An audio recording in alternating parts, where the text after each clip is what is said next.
오늘 우리에게 주시는 하나님 말씀은 호세아서 6장 6절 말씀 되겠습니다. 호세아 6장 6절 말씀 우리 함께 한 목소리로 합독합니다. 시작. 나는 인애를 원하고 제사를 원하지 아니하며 번제보다 하나님을 아는 것을 원하노라. 아멘. 아멘. 오늘 본문으로 방금 읽었던 이 6절에서 참 중요한 키워드가 두 가지가 있는데요.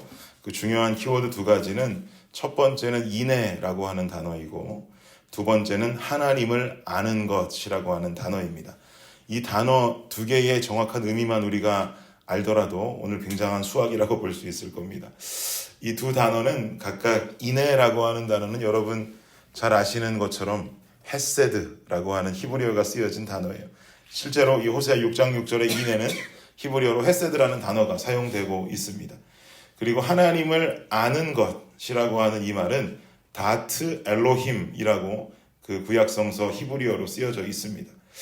이 두 가지, 이 헤세드 그리고 다트 엘로힘이라고 하는 단어 사이에는 깊은 상관관계가 있습니다. 다트 엘로힘이라고 하는 말은 말 그대로 하나님을 아는 것이라고 하는 의미가 맞는데 엘로힘은 하나님을 말하는 것이고요. 다트라고 하는 말은 야다라고 하는 히브리어가 명사형으로 사용된 단어입니다. 그런데 이 야다라고 하는 단어가 그럼 무슨 뜻인가? 야다랑 다트가 똑같은 단어의 뜻이라는 말인데 야다라는 단어가 어떤 단어인가 하면 지식이라는 말인데요. 단순한 지식, 단순한 알을 의미하는 단어가 아닙니다. 예를 들면 현재 대한민국의 대통령이 누구세요?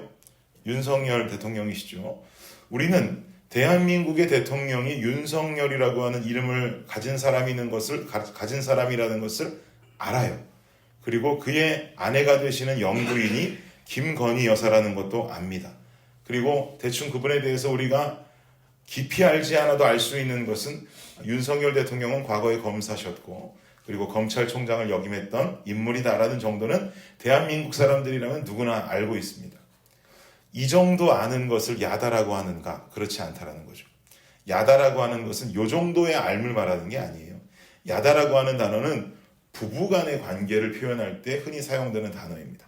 예를 들어 변우리 사모가 김준일 목사를 안다라고 하는 것은 단순히 제 이름이 김준일이다. 그리고 아내가 변우리다. 딸이 김열매다. 이 정도 아는 것을 안다고 하지 않겠죠.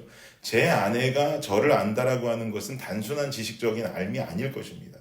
누구보다도 저를 잘 알고 있는 사람이 제 아내일 것이고 제 아내가 저를 알고 있는 그 깊이는 아주 사소한 것까지 인생을 어떻게 살아왔는지까지도 알고 있는 깊은 깊이로 알고 있겠죠. 부부간의 깊은 관계적 암과 부부간에 생겨날 수 있는 지식을 말할 때 야다라는 단어가 사용됩니다. 심지어 창세기 4장에 보면 아담과 하와가 동침하매라고 하는 그 성경 구절이 나올 때에 동침한다라는 말에도 야다가 사용됩니다. 그만큼 부부간의 굉장히 깊은 관계, 알고 있는 관계를 말할 때 야다라는 단어가 사용된다라고 하는 거죠. 그런데 오늘 본문에서 말하기를 하나님께서는 번제보다 하나님을 아는 것, 다트 엘로힘, 그 하나님을 아는 지식을 원한다라고 지금 말씀하는 거예요. 근데 번제보다 하나님 아는 것이 더 중요한데 이거 누구에게 지금 말하는 거냐면 3절과 4절을 보세요. 3절 4절 보시면 시작.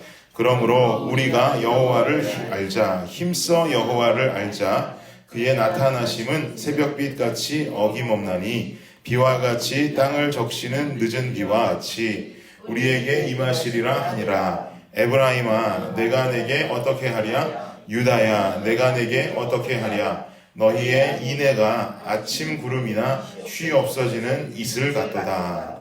3절 4절 보니까 3절에 보니까 여호와를 알자, 힘써 여호와를 알자. 이게 바로 다트 엘로힘이라는 말이죠. 여호와를 알자, 힘써 여호와를 알자라고 말하면서 이어지는 4절을 보니까 에브라임아라고 부르죠.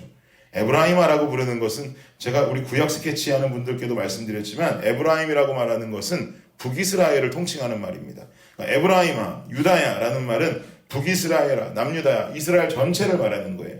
이스라엘 전체가 하나님을 향한 야다의 지식이 없다는 거예요. 하나님을 깊이 아는 것, 깊이 알기 위해서는 당연히 하나님과 친밀한 관계가 유지되어져야 할 텐데 우리가 호세아서를 통해서 보고 있는 이스라엘의 모습은 결코 그렇지가 않죠. 사랑하는 남편을 사랑해야 하는 아내가 다른 남자의 여인이 되어 있는 듯한 음란한 모습으로 이스라엘 백성들이 하나님을 섬기는 것이 아니라 우상단지를 섬기고 살아가고 있더란 말이에요. 이것은 부부간의 앓음을 당연히 빗대어 말할 수가 없는 것이고, 당연히 하나님과의 친밀한 관계인가, 친밀한 관계 그 근처까지도 가지 못하는 친밀함 가지고 이스라엘 백성들은 살아가고 있다는 것이죠. 그러니까 오늘로 말하면 우리가 주일에 드리는 예배의 모습보다 사실 더 중요한 것은 주일에 드리는 예배로 인해서 우리의 일상의 삶을 통해 하나님과의 친밀한 삶을 이어가는 것, 이게 바로 다트 엘로힘이라는 거예요. 이게 더욱 중요하다 이 말이죠. 그런데 주일에 예배드리고 내 삶 속에 하나님과 나누는 교제가 없이 전혀 하나님과는 상관도 없는 일상을 살다가 다시 주일 되어 교회 나오고 또다시 시작되는 일상 속에 하나님과의 친밀함의 교제가 없는 삶을 살다가 또 교회 나오고 이런 삶 살아간다면 우리 삶에도 다트 엘로힘이라고 하는 이 과정이 결여되는 거예요. 그러면 이 과정이 없으면 하나님께서는 제사도 중요하지 않다는 거예요. 친밀함이 중요하지 제사가 중요하지 않다. 야다의 지식은 예배를 통해 결단한 나의 삶을 통해서 이루어지는 것입니다. 야다의 지식을 알고 살아가는 성도들의 삶을 통해서 나타나야 하는 모습이 바로 제가 아까 중요하다고 했던 또 하나의 단어, 인애의 삶인 거예요. 인애, 헤세드의 삶.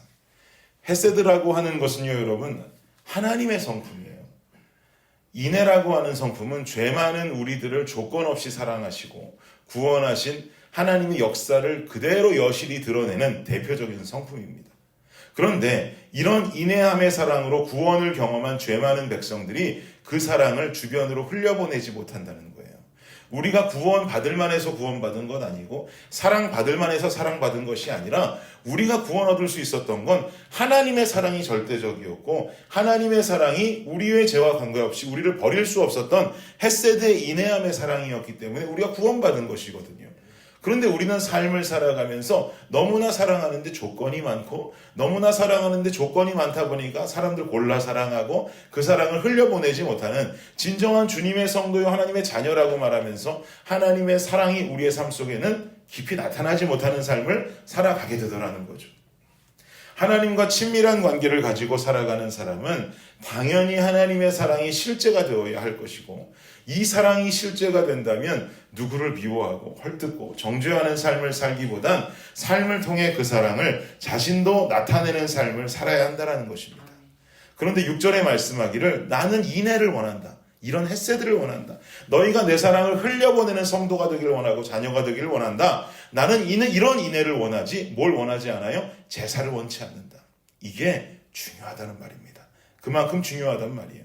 하나님은 지금 제사를 중요하지 않다고 하시는 게 아니에요. 인애가 없는 제사, 그리고 하나님을 아는 친밀함이 없는 제사, 그것들이 중요하지 않다라고 하는 이야기를 강조하고 계시는 거예요. 이스라엘 백성들의 삶도 마찬가지였죠. 헤세드의 삶이 없어요. 주님과의 친밀함이 없으니 하나님의 사랑을 느낄 수가 없고 하나님의 사랑을 느낄 수가 없으니 주변으로 흘려보낼 사랑이 없어요.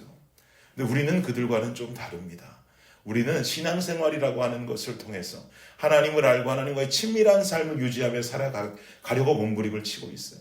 그러면 우리가 살아가야 될 삶은 그 하나님의 사랑, 무한하신 하는 사랑을 주변과 곁으로 흘려보내는 삶. 이 삶이 무지하게 중요하다라는 말이죠. 사랑하는 여러분, 오늘 보면 중요합니다. 주변으로 하나님 사랑 흘려보내는 것, 하나님과의 친밀한 관계로 살아가는 것이 형식적인 예배와 제사보다 중요합니다.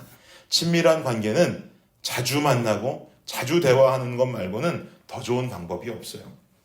오늘 하루를 살아가시면서 내 안에 내주하시는 성령을 자꾸 불렀으면 좋겠습니다.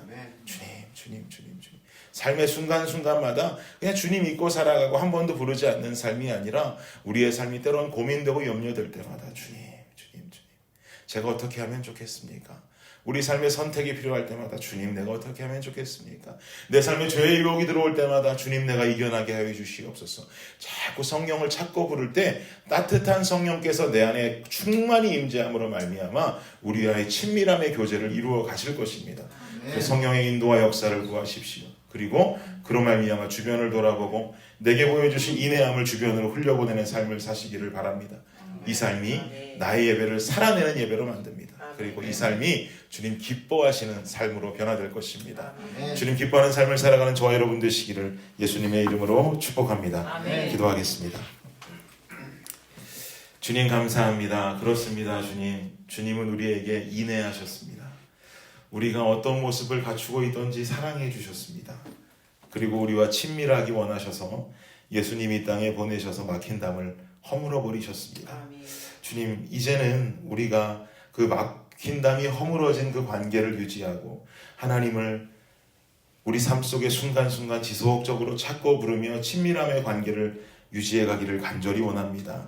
야다의 삶으로, 다트 엘로힘의 삶으로 더 가까이 때로는 친구같이, 때로는 아버지같이 우리가 주님과의 친밀함을 살아갈 때 우리에게 자연스럽게 주변으로 하나님의 사랑을 흘려보낼 수 있는 실천의 모습이 나타나게 하여 주시옵소서.